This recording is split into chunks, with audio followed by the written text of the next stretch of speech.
Salam əzmənlər və əziz abituriyentlər, hepinizi xoş gördük. Bildiğiniz kimi bugün Dövlət İmtahan Mərkəzi tərəfindən birinci qəbul imtahanı keçirildi. Və mən bugün sizə bu qəbul imtahanında coğrafi fəndən istifadə olunmuş sualların izahını təqdim edəcəm. İlk öncə 31 nömrəli test tapşırığından başlayırıq. Sualda qeyd olunur ki, sxemə əsasən təzyiq sahəsinə aid doğru fikirləri müəyyən edin. Burada verilmiş təzyiq sahəsinə baxdığımız zaman görürsünüz ki, mərkəzində qalxan hava səciyyəvidir. Mərkəzində qalxan havadırsa, həmçinin alçaq təzyiqdir deməkdir. Əgər mərkəzində alçaq təzyiq və qalxan hava görülürsə, demək söhbət siklonlardan gedir. Bilirsiniz, burada söhbət siklonlardan gedir. Və eyni zamanda görəcəksiniz ki, burada saat əqrəbinin əksinə doğru bir hərəkət var. Deməli, bu şimal yarımkürəsinə aid olan bir siklondur. Çünki şimal yarımkürəsində mövcud olan siklonlar saat əqrəbinin əksi istiqamətində hərəkət edir, bildiyiniz kimi. İndi gəlin doğru fikirləri seçək. Deyir, mərkəzində alçaq təzyiq sahəsi mövcuddur. Bəli, bir düzdür. Cənub yarımkürəsi üçün xarakteristik ifadəsi doğru deyil. Mərkəzində yüksək təzyiq sahəsi mövcuddur ifadəsi doğru deyil. Aydın bulutsuz hava şəraiti formalaşdırır ifadəsi bu da doğru deyil. Ümumiyyətlə, üçüncü və dördüncü fikirlər antisiklona aid olan fikirlərdir. Tutqun bulutlu hava şəraiti formalaşdırır ifadəsi biz deyəcəyik ki, doğru fikirdir. Doğru cavabımız 1-5 A variantı olacaqdır. Növbəti suala keçid edək. Uyğunluq deyir, müəyyən edin. Dəmir əkinçiliyi üstünlük təşkil edir. Suvarmadan əsasən yay mövsümündə istifadə olunur. Təbii şəraiti əkinçilik üçün əlverişsizdir deyir. Verilənlərə baxdığımız zaman təbii ki, təbii şəraiti əlverişsiz olan olacaq Skot yarımadası və Alyaska yarımadası. Çünki həmin ərazilər aqro iqlim ehtiyatının məhdud olduğu ərazilərdir. Ona 3 səviyyə olacağı üçün elə avtomatik doğru cavabımız çıxır Y variantı. Gəlin baxaq görək digərlərdə uyğun gəlirmi? Mərkəzi düzənliklərdə bəli biz qeyd edəcəyik ki, dəmiyə əkinçiliyi üstünlük təşkil edir. Suvarmadan əsasən yay mövsümündə istifadə olunur ifadəsi Cənubi Avropaya aiddir. Çünki Cənubi Avropa subtropik Araq dənizi iqlim tipində yerləşdiyinə görə yağıntılı dövrü məhz qış aylarına təsadüf edir. Yay aylarında əkinçiliklə məşğul olmaq üçün mütləq suvarma həyata keçirilməlidir. 1-ə A, 2-yə B, 3-ə C və Y uyğun gələcəkdir. Doğru cavabımız Y variantı. Növbəti sualımızda qeyd olunur ki, xəritə sxemdə işarələnmiş iqtisadi rayonların oxşar və fərqli xüsusiyyətlərini müəyyən edin. Əziz yoldaşlar, biz burada görürük Quba Xaçmaz, bu gördüyünüz Quba Xaçmazdır. Şəki-Zaqatala və Naxçıvan iqtisadi rayonlarını görürük. Bunlar üçün oxşar olaraq biz deyə bilərik ki, ərazilərindən buzlaq və qar ərindi sularla qidalanan çay keçir. Yəni, Y bəndində verilən birinci fikir, üçünə də aid olan oxşar fikirdir. İkinci fikrə baxaq, yağıntılar bərabər payında mülayim isti iqlim yarım tipi müşahidə olunur. Bu fikir Şəki-Zaqatala və Quba Xaçmaza aid olsa da, Naxçıvanda biz yağıntıları bərabər payında mülayim isti iqlim yarım tipi görmürük. Ümumiyyətlə, Naxçıvanda mülayim isti iqlim tipi mövcud deyil. Ona görə Y variantı elə bizim sualımızın doğru cavabı olacaqdır. Doğru sıralar deyir, müəyyən edin. Qoruq milli parklar verilib, yerləşdi inzibati rayon, yerləşdi fiziki zooloji rayon və mühafizə edildi komponent. Göygöl qoruğu Göygöl inzibati rayonundadır, Gəncə fiziki zooloji rayonundadır və Qarmaqvarı Şam qorunur. Bir düzdür. Türyançay Ağdaşa düşür, Ceyrançal Aznor fiziki zooloji rayonuna düşür, Ardıc və Saqqız ağacı qorunur. 2 düzdür. Qızılağaz İmişlidə yerləşmir, Qızılağaz Lənkəran və Masallı inzibati rayonlarında yerləşir. Qismən də Neftçala rayon ərazisində düşür, ona görə 3 səhvdir. Şirvan qoruğu Neftçala Salyan rayonlarının ərazisində yerləşir. Şamaxıda yerləşmədiyi üçün 4-ü seçmirik. Qaragöl Laçındadır, Zəngilanda deyil, ona görə bunu da seçmirik. Ağgölün bir hissəsi Ağcabəydə düşür, düzdür. Küraraz fiziki zooloji rayonunda yerləşir, düzdür. Su quşları qorunur, bu da düzdür. Doğru cavabımız 1, 2 və 6 olacaq D variantı bu sualın doğru cavabıdır. Növbəti suala baxaq. AB xətti üzrə relyef profilini müəyyən edin. Əziz yoldaşlar, bu tip suallarda bildiyiniz kimi A-nın və B-nin hansı hündürlükdə yerləşdiyini nəzərə yetirməliyik. Baxdığımız zaman görürük ki, burada kəsmə yüksəlik 2,5 metrə bərabərdir. O zaman belə çıxır ki, B-nin hündürlüyü 130 ilə 132,5 metr aralığında olmalıdır.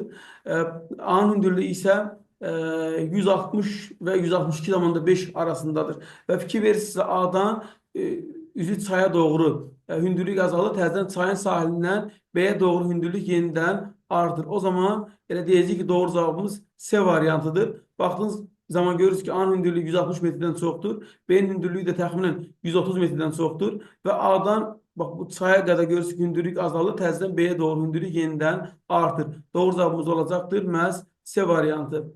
Növbəti sualımız. Deməli, qışı quraq keçən mülayim isti, həmçinin bütün fəsillərdə bol yağıntılı soyuq iqlim və yay quraq keçən soyuq iqlim qeyd olunmuşdur. Burada biz əgər qruplaşdırsaq, demək, qışı quraq keçən mülayim istiyə təbii ki, Kiçik Qafqazın dağətəyi və alçataqlıq hissələrində rast gələ bilərik. Bütün fəsillərdə bol yağıntılı soyuq iqlim Böyük Qafqazın cənub yamacındadır, bildiyiniz kimi olacaq ikiyə deməli Y. Yay quraq keçən soyuğu Naxçıvanda görə bilərik. 3-ə uyğun gələcək B. Deməli 1-ə D, 2-yə Y, 3-ə B olmaqla sualımızın doğru cavabı elə olacaqdır. Məhz A variantı. 2005-ci ildə ölkənin əhalisi 8 milyon 300 min nəfər olub. Kənd əhalisi isə 3 milyon 984 min nəfərdir. Həmin ildə ölkədə urbanizasiya səviyyəsini hesablayın deyir. Urbanizasiya səviyyəsi şəhərləşməni müəyyənləşdirmək deməkdir. Yəni şəhər əhalisindən deyilir urbanizasiya səviyyəsi. Ona görə biz deyəcəyik ki, ilk öncə buradan şəhər əhalisinin payını tapacağıq. 8 milyon 300 mindən çıxacağıq 3 milyon 984 mini. 8 milyon 300 mindən çıxdığımız zaman 3 milyon 984 mini alacaq 4 milyon 316 min. Və deyəcəksən ki, 8 milyon 300 min nəfərimiz əgər 100%-ə bərabərdirsə, o zaman 4 milyon 316 min nəfərimiz olacaq X. X də buradan bərabərdir, eləcə 52%. Deməli, urbanizasiya səviyyəsi 52%-ə bərabərdir. Uyğunluğu müəyyən edən Orta Araz vilayəti, həmçinin Kür Çökəkli vilayəti və Lənkəran vilayəti verilib. Deməli, buradan qruplaşdıracağıq. Çay əmələ gəlmə imkanı məhdud olsa da, illik çay axımı böyükdür. Təbii ki, bu Kürə aiddir. Nival landşaftı Orta Arazda görə bilərsiniz. Ərazinin böyük hissəsi mülayim hissəyə düşür deyirsə, Lənkərandan söhbət gedir. Həm friz, həm də qeyri-frizə rast gələ bilərik Orta Arazda. Ərazisində həm meşə, həm də çöl landşaftı mühafizə edildiyi qoruq var. Təbii ki, söhbət Kür Çökəkli vilayətindən gedir. Məsələn, Kür Çökəkli vilayətində meşə qorunan, düzən meşə landşaftının qorunduğu Qarayazı qoruğunu, çöl landşaftı olardı, quru çöl landşaftının qorunduğu Türkənsay qoruğunu nümunə göstərə bilərik. Ona görə 1-ə BD, 2-ə AY, 3-ə də C olmaqla doğru cavabımız A variantı olacaqdır. Dünyanın iri daş kömür ixracatçıları deyirsə, CAR, həmçinin Avustraliya və Rusiyanı biz seçə bilərik. Doğru cavabımız 1, 4, 5 B variantı olacaqdır. Daimi qar xəttinin sxemlərinə əsasən doğru fikirləri müəyyən edin. Burada baxdığımız zaman görürük ki, qar xətti 5500 metrdən hündürdür. Deməli, bu tropik genlikdə. K yerləşir tropik genliklərdə. Eldə qar xətti 300 metrdən keçirsə, el demək qütbə yaxın yerləşən bir məntəqədir. Həmçinin burada fikir verin. Görürsünüzmü? K dağında məhz şimal yamacında qar xətti daha hündürdən keçir, cənub yamacında qar xətti daha aşağıdan keçir. Belə çıxır ki, K dağı məhz yerləşir cənub yarımkürəsində. Çünki bunun şimal yamacı günə tərəf olduğuna görə burada qar xətti yuxarıdan keçir. Cənub yamacı gün tərəfə baxmadığı üçün, gün görən tərəf olmadığına görə qar xətti daha aşağıdan keçir. Deməli, K yerləşir məhz cənub yarımkürəsində. Cənub yarımkürəsində yerləşir.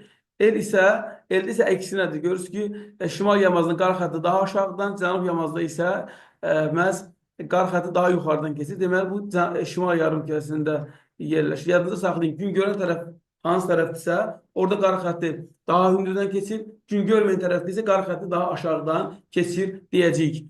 Bunları müəyyənləşdirdik və həmçinin dedik, K tropik enliklərdə, el isə qütbətrafı enliklərdə yerləşir.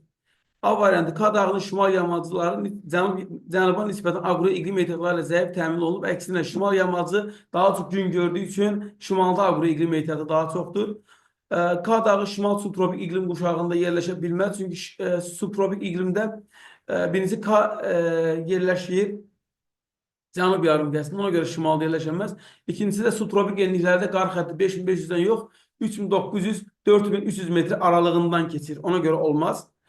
El dağının yerləşdiyi paralel daha kiçik uzunluğa malikdir. Bəli, çünki el qütbə yaxın yerləşdiyi üçün biz deyəcəyik ki, elin aid olduğu yerləşdiyi paralelin uzunluğu K-nın yerləşdiyi paralelin uzunluğundan nisbətən daha qısadır. Çünki dediyim kimi, el qütbə yaxın yerləşir. Burada doğru cavabımız elə olacaqdır. Məhz C variantı.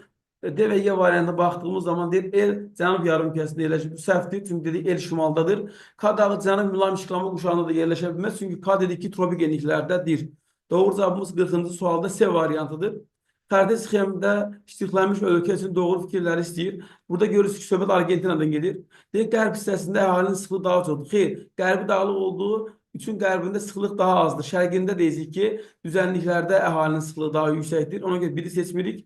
Şəker çuxunduruna görə fərqlənmir. Pambıq və cuta görə də fərqlənmir. Məhsulda qırmızı qara torpaqlar var. Çünki ərazisində pamba təbii zonasını görə bilərik. Subtropik iqlim qurşağının bərabər rütubətli iqlim tipinə rast gələ bilərik. Demoqrafik kesisin 3-cü mərhələsindədir. Çayların qidalanmasının yağış suları üstünlüyü təşkil edir ifadəsi doğrudur. Doğru cavabımız olacaq burada 3, 4 və 6. Yəni C variantı bu sualın doğru cavabıdır. Növbəti sualımızda qeyd olunur ki, Dünya okeanına çay və kanal vasitəsilə çıxışı mövcud olan göllər. Təbii ki, burada olacaq doğru cavabımız elə A variantı. Xəzər, Ontario, Onega və Ladoga göllərinin kanal vasitəsilə və ya çay vasitəsilə Dünya okeanına çıxışı var. Məsələn, Volqa-Don və Volqa-Baltik kanalları vasitəsilə Xəzərin Dünya okeanına çıxışı var.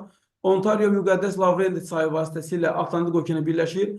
Onega Sibir çayı vasitəsilə Ladogaya, Ladoga'dan da Neva çayı vasitəsilə Baltik dənizə çıxa bilərik, yəni Dünya okeanına çıxa bilərik. Ona görə doğru cavab A variantı olacaqdır. Aralın, həmçinin Titicacanın, Eyrin, Aralın, həmçinin yenə Balxaşın və yaxud da ki, Eyrin biz qeyd edəcəyik ki, Dünya okeanına çıxışı olmadığı üçün B, C, D və Y variantları doğru cavab ola bilməz. Doğru cavabımız A variantıdır.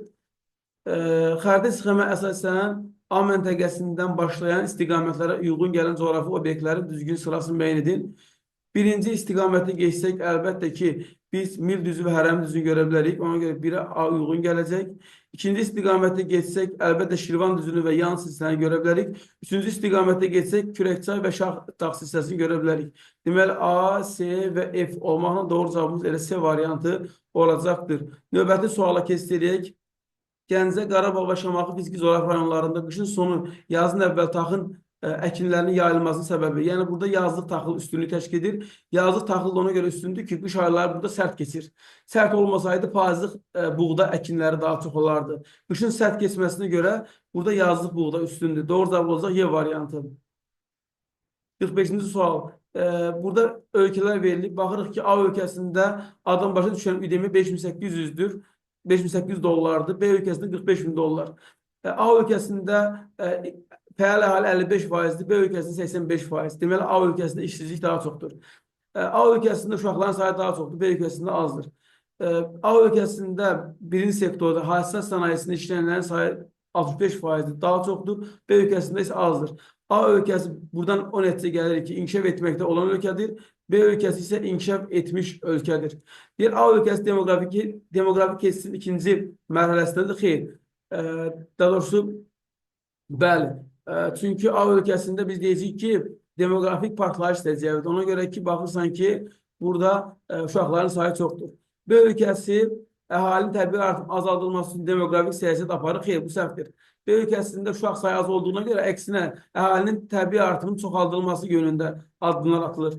B ölkəsində təbii artım birinci tipi xarakterikdir. Bəli, A ölkəsinin suburbanizasiya daha intensivdir. Xeyr, əksinə A ölkəsində yalançı urbanizasiya səciyyəvidir. B ölkəsi xidmət sahələrlə yaxşı təmin olunub ifadəsi doğrudur. A ölkəsində kənd təsərrüfatı ancaq əmtəə yox. Burada deyirik ki, istehlak tiplidir. Ona görə də 6 səhvdir. Doğru cavab olacaq burada 1, 3 və 5. Yəni C variantı bu sualın doğru cavabıdır. Deməli, ölkə əhalisinin sayı 12 milyon nəfərdir. Bir ildən sonra əhalinin sayı 12 milyon 100 nəfərə çatıb. Artımın 40 min nəfəri mexaniki artım hesabına olub. Yəni miqrasiya hesabına olubdur. Orta ili təbii artım istəyir. Deməli, burada 40 min kənardan gəlibsə, 12 milyon 100 min nəfərdən 40 min çıxırıq, yerdə qalır 12 milyon 60 nəfər, 60 min nəfər. Demək, bir il əvvəlində 12 milyon olub insanların sayı, bir ildən sonra sırf təbii artım hesabına olacaq 12 milyon 60 min nəfər. Yəni, belə çıxır ki, bir il ərzində 60 min nəfər artım olub. O zaman deyirsən ki, 12 milyona 60 min nəfər artım olubsa, bəs 1000 nəfərə nə qədər artım olub? X. X də buradan bərabər olacaq 5 nəfər. Deməli, məhz hər 1000 nəfərə düşən artım 5 nəfərə bərabər. Doğru cavabımız olacaq Y. Yenə təkrar edirəm, bax, 12 milyon 100 nəfər olub, düzdür, ilin sonunda. 40 min nəfərdə kənardan gələnlər var. Deməli, 12 milyon 100 min nəfərdən çıxırsan 40 mini, edir 12 milyon 60 min. O 12 milyon 60 min, hansı ki, ilin əvvəlində 12 milyon idi da, indi 12 milyon 60 min olub, düzdürmü? Veya da belə başa salında ilin əvvəlində 12 milyon idi, indi 12 milyon 100 min nəfər. Bir ilə nə qədər artım olub? 100 min insan artıb. Bu 100 min insanın 40 mini gələnlər hesabınadırsa, 60 mini biz deyirik ki, təbii artım formasında artanlardır. Ona deyirsən ki, 12 milyona 60 min artıbsa, 1000 nəfərə nə qədər artıb? Təbii ki, 5 nəfər. Doğru cavab olacaq Y variantı. Xəritə çıxımlı rəqəmlərlə verilən ölkələrə aydınlıq xüsusiyyətləri istəyir. Baxaq, 1, 3, 5 Almanya, Türkiyə və Avstraliya. Təsərrüfatda hasılə sənayesinin payı üstündür. Xeyr, Almaniyada biz deyirik ki, emal edici sənaye üstündür. 3, 4, 6 Türkiyə, Meksika, Braziliyada yalancı urbanizasiya səciyyəvidir, düzdür. 2, 4, 6 məhz deyirik ki, İspaniya, Meksika və Braziliyada əhalisi İndo-Avropa dil ailəsinin eyni dil qrupuna, Roman dil qrupuna mənsubdur. Bəli, 3 düzdür. 2, 4, 5 İspaniya, Braziliya, Avstraliya köçürmə kapitalist deyirlər. 4 səhvdir. 1, 5, 6 Almanya, Avstraliya, Meksika federativdir. Düzdür. Sonra 1, 3, 5 Almanya, Türkiyə və Avstraliya.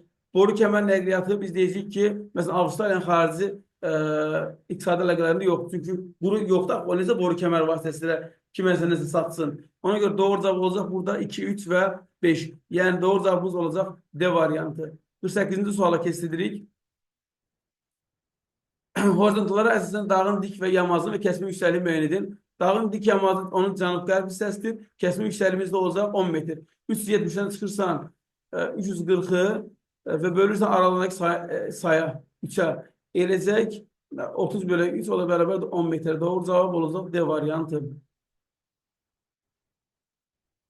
Sonra 9-cu suala keçirik. Doğru olmayan ifadələri müəyyən edin. Bir, ön Qafqaz tektonik çökməsi və Böyük Qafqaz tektonik qalxması eyni təbii vilayətin daxilindədir. Bəli, hər iki tektonik zona Böyük Qafqaz vilayətinin tərkib hissəsindədir. Kiçik Qafqaz tektonik qalxmasına aid olan bütün dağlıq ərazilərdə filiz faydalı qazıntılarla geniş yayılıb. Xeyr, Kiçik Qafqaz tektonik qalxmasına aid olan dağlardan biri Talış dağlardan, ama Talış dağlarında filiz faydalı qazıntı yoxdur. Ona görə biz deyirik ki, 2 səhvdir. Orta raz əyilməsi zonasında qara metal xammalı hasil edir, səhvdir. Qara metal dəmir, manqan, xromdur. Ölkəmizdə də dəmirlə xroma daha geniş rast gəlinir. O da Kiçik Qafqaz tektonik qalxmasındadır. 4-ə baxaq. Kür dağ ərazi çökəkliyi zonasında ayrı dendasyon relyef formaları rast gəlinir, düzdür. Böyük Qafqaz tektonik qalxma zonasında sürüşmə prosesləri aktiv şəkildə özünü göstərir. Bəli, çökmə süxurların üstünlük təşkil etməsinə görə Böyük Qafqaz tektonik qalxmasında sürüşməyə geniş rast gələ bilərik. Səhv olan 2 və 3 olacaq. Yəni B variantı. Tataristan, Xakasya, Kabarda-Balkar. Deməli, sənaye planları Volqa çayını çirkləndirir və həmçinin deyəcək ki, seismik cəhətdən sabit ərazidə yerləşir ifadələri Tataristana aiddir. Çünki Tataristan Şərqi Avropa qədim platformasında yerləşir. Ərazisində yenidən fəallaşmış dağ Xakasyadadır. Kabarda-Balkar isə Şimal Qafqaz regionunda yerləşir və həmçinin dağ turizmi burada geniş rast gəlinir. Çünki Şimal Qafqaz regionunda yerləşdiyi üçün Qafqaz dağlarında olduğuna görə burada dağ turizmini görə bilərik. 1-ə A-Y, 2-yə B, 3-ə S-D olmağa doğru cavabımız olacaq Y variantı. Növbəti sualımız Ellerben diaqramına əsasən uyğun bəndləri müəyyən edin. Afrikada yayılıb təbii ki bu uyğun gələcək 1-ə. Deməli, ona görə ki meşə çöl və çöl yoxdur Afrikada. Amma savannanın zodyapaqlı meşə var. Parana hövzəsində yayılıb təbii ki savannanın çöl. Ona görə B gedəcək 2-yə. Tropik hava kütlələrinin təsirindən məruz qalıb 3-də. Avropa qitəsində yayılıb çöl və zodyapaqlı meşə. D gedəcək 3-ə. Cənub-Şərqi Asiya regionunda rast gəlinmir. Zodyapaqlı meşə çöl rast gəlinmir. Deməli, Y gedəcək 3-ə. Kənd təsərrüfatının inkişafı üçün əlverişli aqroiqlim metodları var. Hamısında bu imkan var. Ona görə F gedəcək 4-ə.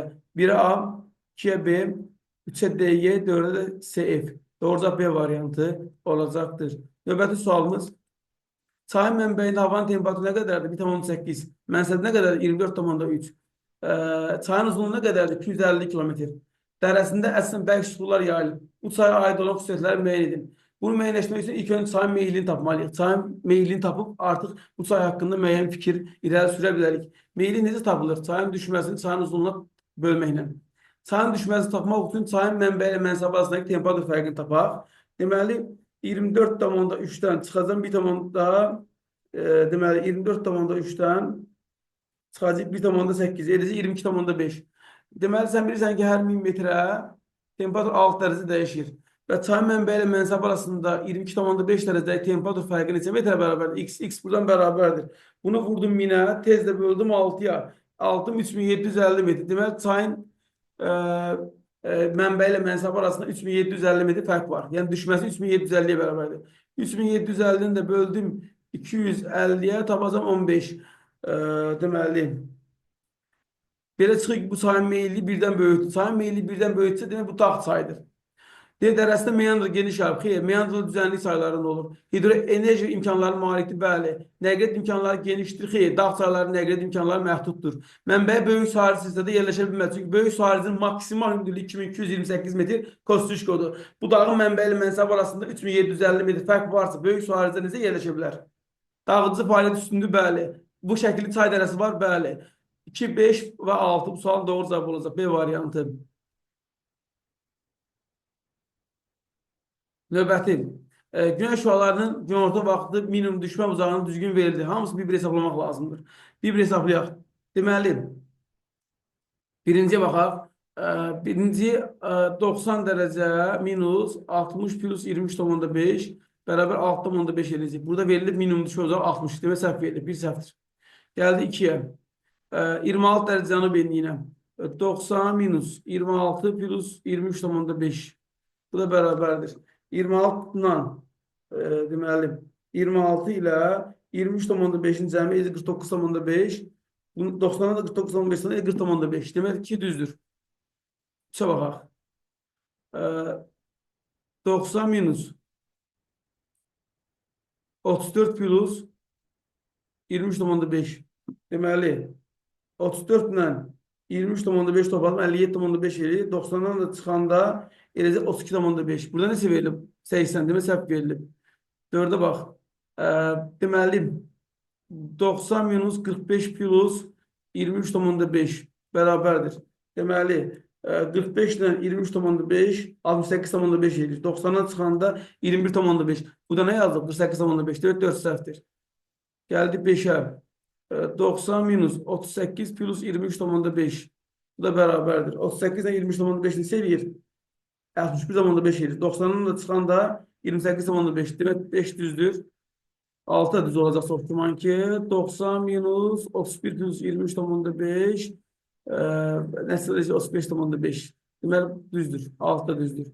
Burada 2, 5, 6 bu sualın doğru cavabı olacaq. Növbəti. Exolotdan göndərilən səs siqnalı birinci sökəkliyin dərinliyinə 3,6 saniye gedib qayıdıb. Onu deməli biz burada 3,6'nı yarıya bölüb vuracaq 1500'ə. 3,6'nı yarıya bölüb 1,8 eləyir. 1,8 də vuranda 1500'ə eləyir nə qədər? 1,8'i vurduq 1500'ə eləyəcək 2700. Deməli birinci sökəkliyin dərinliyi 2700'dür. İkincide de 5,2'ni yarıya böləcəksən. Eləcək 2,6. 2,6'nı da vuracaqsan 1500'ə eləcək 3900. Elədi 3900. Aradaki fərq nə qədər olacaq? 3900 çıxaq 2700, o da bərabər 1200 metr. Deməli doğru cavab 1200 olacaq burada. Doğru cavabımız 54.200 oldu. Uyğunluq pozulub. Baxaq görək nə pozulub. Deməli Göygöl uçqun mənşəlidir. Amma Şahdağda yox, Murovdağda yerləşir. Bir səhvdir. Bir səhv olduğunu seçdik. Sarısu axmazdır. Muğan yox, Mil düzündə yerləşir. Ona görə bu da səhvdir. Qaragöl vulkanik yaylıda yerləşir və vulkanik mənşəlidir. 3 düzdür. Aznor buzlaq mənşəli deyil, tektonik mənşəlidir. Maragöl uçqun mənşəlidir, Murovdağda yerləşir. Düzdür. Masazır relik mənşəlidir, Abşeron yarımadasında yerləşir. Doğru cavab olacaq 1, 2 və 4. Uyğunluq pozulan bunlardır. Masazır görə həm də tektonik mənşəlidir, onu deyim sizə. Suyuna görə isə relik mənşəlidir. Ona görə biz altını düz götürürük. Doğru ifadələr istəyir, əziz yoldaşlar. Deməli, baxaq, İslandiya və Yapon adaları tavanların divergen sərhədindədir. Xeyr, İslandiya divergen dozda, Yapon adaları konvergentdir. Bir səhvdir. Filipin sahilləri yalnız bir okean suları yuyur. Bəli, çünki o da sakit okeandır. 2 düzdür. Kalahari qum dünyular geniş yayılıb. Bəli. Alp dağların Qrinç meydanı kəsmir. Atlas dağları Alp Himalay qırışıqlı zonasında yerləşir. Bəli. Makdonel və Hamersi faili dağlardır. Qırışıq faili dağlar yox. Qırışıq faili dağlar Tiyanşan altına sayandı. Doğru cavab burada olacaq. Doğru olanlar 2, 3 ve 5 olacaktır. Növbəti sualımız. Deməli, dağlar verilib.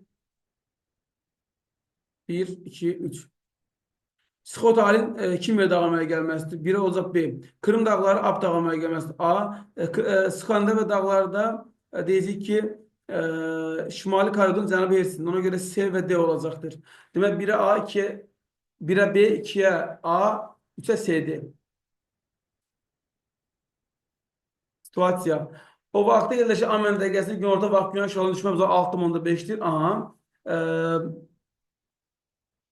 Və deyir, həmin gün 40 dərəcə cənub enliyində günorta vaxtı günəş şüalarının düşmə uzağı 73,5 dərəcədir. Əgər 40 dərəcə cənub enliyində günorta vaxtı günəş şüalarının düşmə uzağı 73,5 isə, demək günəş 23,5 dərəcə cənub enliyində zenitdədir və tarix də 22 dekabr tarixidir. Və belə bu vaxtı, həmin vaxtı 6,5 dərəcə günəş şüaları hara düşür? Əlbəttə ki, 60 dərəcə şimal enliyinə düşür deyəcəyik. Deməli, bu məntəqə 60 şimal enliyində yerləşir. Və deyir, A məntəqəsinin yerli vaxtı Bakı şəhərinin yerli vaxtı 80 dəqiqə irəlidir. Deməli, Bakıdan şərqdə yerləşir. Və bu əgər 80 dəqiqə irəlidirsə, deməli, bir dərəcəmiz 4 dəqiqədirsə, onda 80 dəqiqə üçün neçə dərəcə lazımdır? Əlbəttə ki, lazımdır məhz 20 dərəcə. Deməli, Bakının aralarında 20 dərəcə fərq var. Bakı 50 şərq uzunluğunda yerləşir. Deməli, həmin məntəqə 70 dərəcə şərq uzunluğunda yerləşir. Məntəqənin aid olduğu ölkədə həm platform, həm də geosinkron ərazilər vardır. Bu ölkə bolluqlu çaylar və şirin sulu göllərlə zəngindir. İnzibati ərazi quruluşu Avstriya ilə eynidir. Avstriyanın inzibati ərazi quruluşu federativdir və bu ölkə də federativdir. Ölkənin ərazisində həm əsas həm də kes iqlim uşaqları var. Bu ölkədə həm geoloji eralarla yaranmış dağlar rast gəlinir. Bu ölkədə müxtəlif geoloji eralarda yaranmış dağlar rast gəlinir. Bəli, ölkədə onun ərazisinin böyük hissəsinin aid olduğu qitənin ən ucuz şimal və şərq nöqtələri yerləşir. Bu Rusiyada, bu da Rusiyadan gedir. Aid olduğu materikin uzqar şimal nöqtəsi Selyuskin və aid olduğu materikin uzqar şərq nöqtəsi olan Dejnyok burnu, bəli, burada yerləşir. Ərazisində platforma və geosinkron rast gəlmək olar. Rusiyanın, yəni belə söhbət, bu da Rusiyadan gedir. Yəni kim Rusiya yazırsa, yəni Rusiya fikirləşib yazırsa düz yazır. Bir mətnə əsasən A məntəqəsi və onun yerləşdiyi ölkəyə aid xüsusiyyətləri müəyyən edib cədvələ yazın. Artıq cədvəldə nə olduğunu bilmədiyimə görə bilmirəm, amma əgər Rusiya fikirləşib yazmışsınızsa düz yazmışsınız. A məntəqəsi yerləşdiyi ölkəni, onun ərazisində yerləşən yarımadları və mevzu yaşlı dağları müəyyən edib cədvələ yazın. A ölkəsi oldu Rusiya, ərazisində olan yarımadlar Çikotdur, Taymırdır, Qıdandır, Yamaldır, Koladır, Taman yarımadasıdır, Kamçatka yarımadasıdır deyə bilərik. Həmçinin mevzu yaşlı dağlar da Verxoyanski, Çerski dağları və Skota Alin dağlarını yazmışsınızsa düz yazmışsınız. Mətnə əsasən A məntəqəsi və onun yerləşdiyi ölkəyə aid olan xüsusiyyətləri müəyyən edib cədvələ yazın. Yenə cədvəli görmədiyim, bilmədiyim üçün fikir yürüdə bilməyəcəm. Amma yenə deyirəm, Rusiyanı düşünüb yazmışsınızsa düz yazmışsınız. Üzrü sayın, biraz sürətli danışdım ki, sualları tez izah edə bilək. Ümid edirəm ki, izah sizlər üçün tam olaraq aydın olmuşdur. Hər birinizə uğurlar arzu edirəm. Kim nə nəticə göstərmənin asılı olmayaraq ürəyinizi sıxmayın. Növbəti imtahan var və növbəti imtahan üçün çox güclü şəkildə hazırlaşın. Allah yar və yardımcınız olsun. Növbəti videolarda görüşənədək. Allah amanında. Sağ olun.